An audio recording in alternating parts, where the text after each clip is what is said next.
Agora você ouve uma palavra de vida com o pastor Érico Rodolfo Bussinger.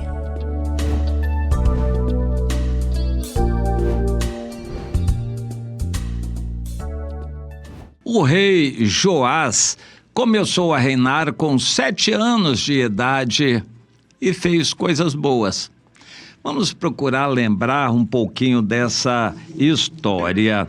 Ele viveu numa época muito atribulada.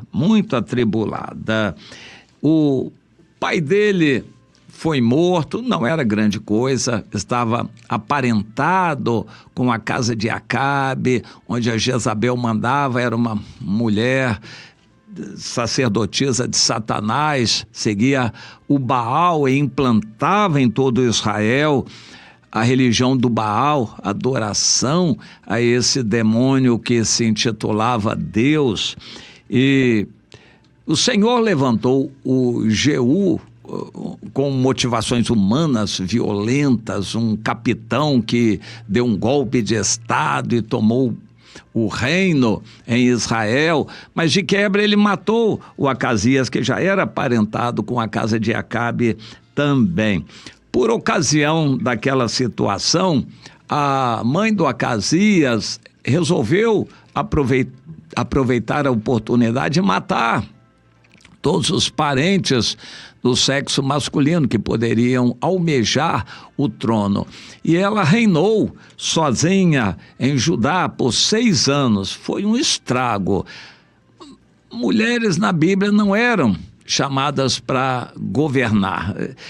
Em outros países havia, por exemplo, a rainha de Sabá, mas em Israel não era. Deus tinha estabelecido uma genealogia de Davi, o descendente de Davi é que teria que reinar. Mas Atalia, cheia de ganância, matou todos os familiares, filhos inclusive dela, que eram homens, para ela reinar sozinha.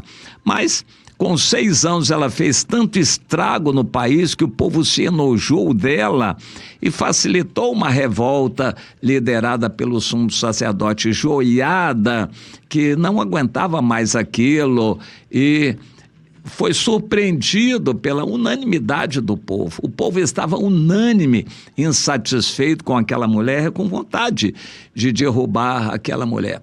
De vez em quando isso acontece no país, o povo fica tão insatisfeito com os governantes que como que almeja o mesmo fim. E lá em Judá, quando a revolta começou, logo tomou vulto. O Brasil teve uma fase assim, um governo militar que se instalou por acaso. Na verdade, não havia algo muito organizado. Um general em Minas Gerais resolveu se revoltar contra o governo de esquerda e botou as tropas na rua, foi repreendido pelos seus superiores, mas ele disse, agora não dá mais. Minha consciência está acima de tudo e eu vou para o Rio de Janeiro derrubar o presidente da República.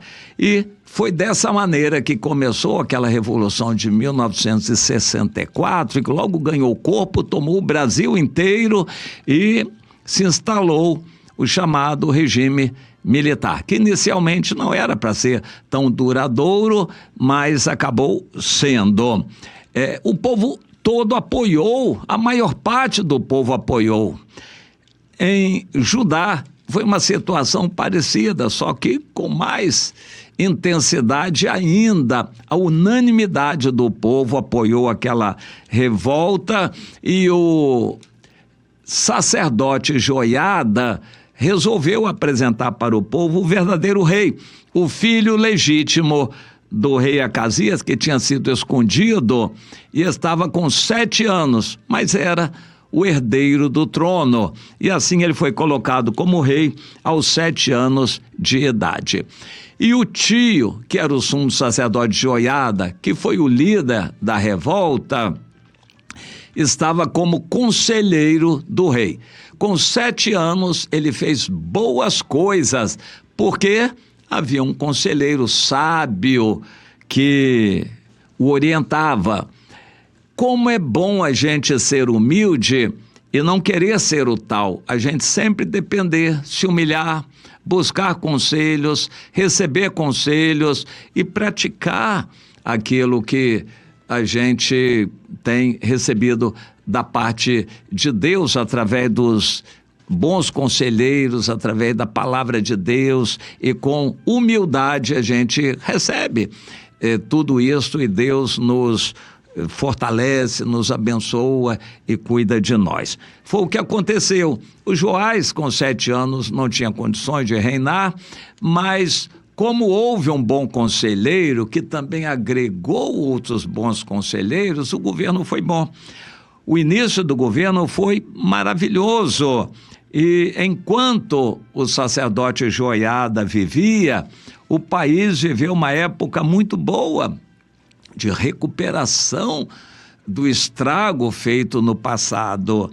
E houve uma situação muito interessante que caracterizou o coração do pequeno rei Joás. Ele já tinha crescido, já era um jovem, e ele mandou restaurar a casa de Deus.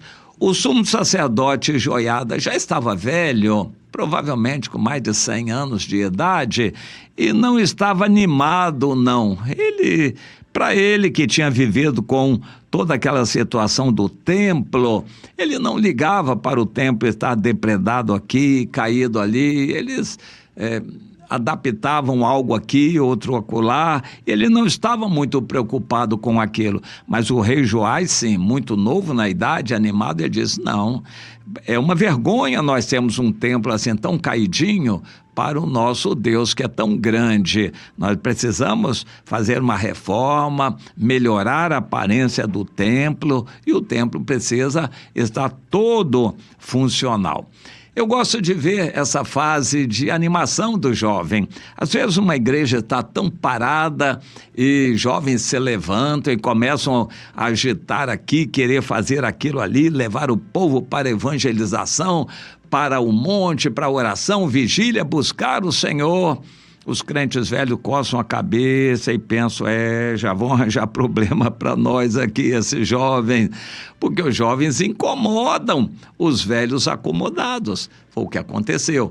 O Joás incomodou o sumo sacerdote Joiada, que já estava velho, e garantiu: não, nós vamos reformar este templo. E assim ele forçou a situação.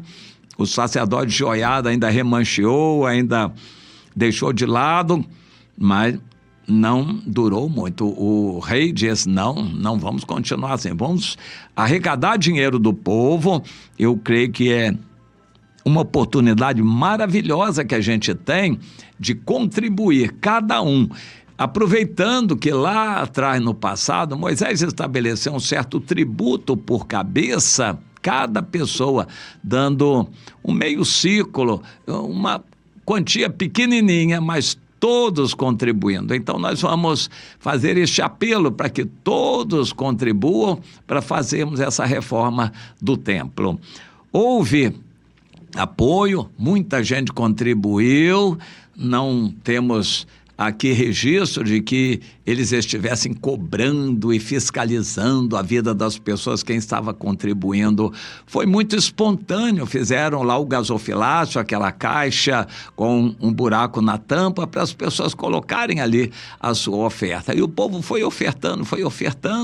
Quando a caixa já enchia, o dinheiro naquela época era só metálico, moedas, e quando já tinha uma certa quantidade, eles abriam na frente de uma comissão para que tudo fosse feito claramente, e eles contabilizavam aquele dinheiro e aplicavam na obra, e o povo tinha a liberdade de continuar ofertando. Tudo aquilo deu certo, Deus abençoou, houve uma reforma do templo, e junto com a reforma do templo, uma renovação dos votos espirituais e das celebrações das festas. Eles voltaram a cumprir todos os estatutos da lei, e Deus se agradou daquilo. Foi uma época muito boa, uma época maravilhosa. Mas Infelizmente, chegou a hora de o Senhor levar o sacerdote Joiada. De uma forma excepcional para a época, ele viveu 130 anos. Era raro já, naquela época, uma pessoa viver 130 anos. Quando a gente lembra que Abraão viveu 175, Isaac por aí também, cada um daqueles patriarcas viveu muito, a época ainda era assim. Mas na época dos Joás, raramente uma pessoa chegava aos 100 anos de idade. E Deus deu ao sacerdote Joiada a graça de viver 130 anos. E ele morreu. E quando ele morreu, infelizmente, os interesses materiais pesaram, conselheiros interesseiros procuraram o rei, pessoas mal intencionadas fizeram seus projetos pessoais, procuraram o rei, forçaram o rei a tomar uma decisão política de uma abertura.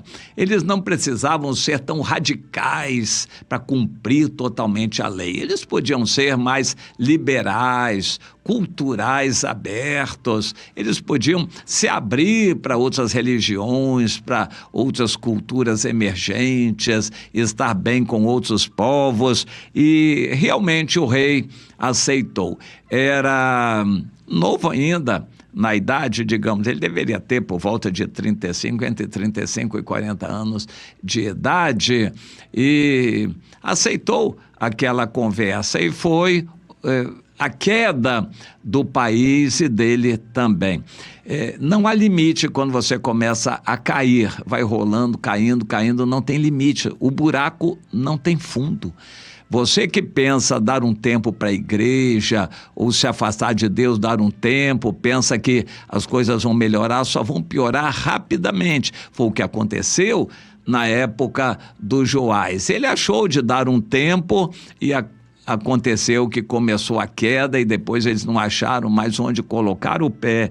E por fim, o Joás foi assassinado, o povo ficou tão insatisfeito contra ele e ele morreu de uma forma muito triste, assassinado, com cerca de 47 anos de idade. Foi muito triste aquilo que aconteceu com ele e serve de exemplo e lição para nós. Meu irmão, você pode ser o mais fraco que for, mas com a ajuda de irmãos e do próprio Espírito Santo de Deus, você vai em frente e vai vencer.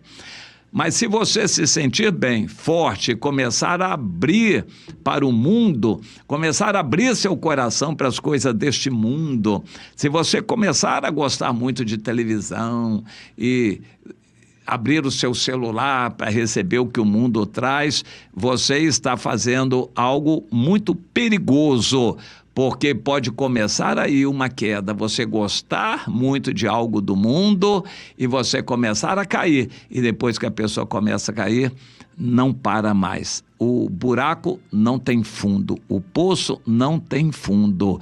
É só começar que você não consegue mais se segurar. Tenha isto como um alerta.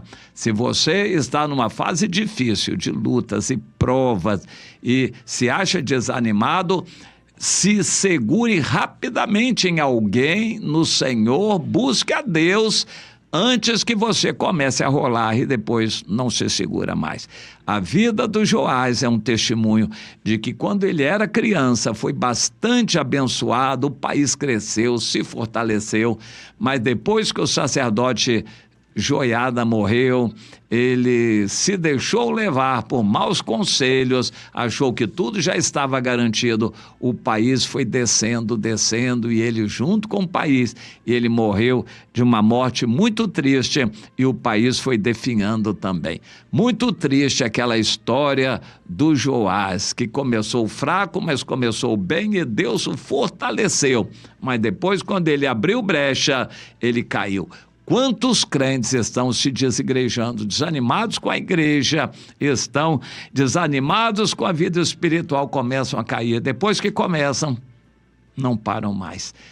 Lembre sempre isso, quando você começar a cair, o buraco não tem fundo, você não vai parar mais, nem queira começar a cair.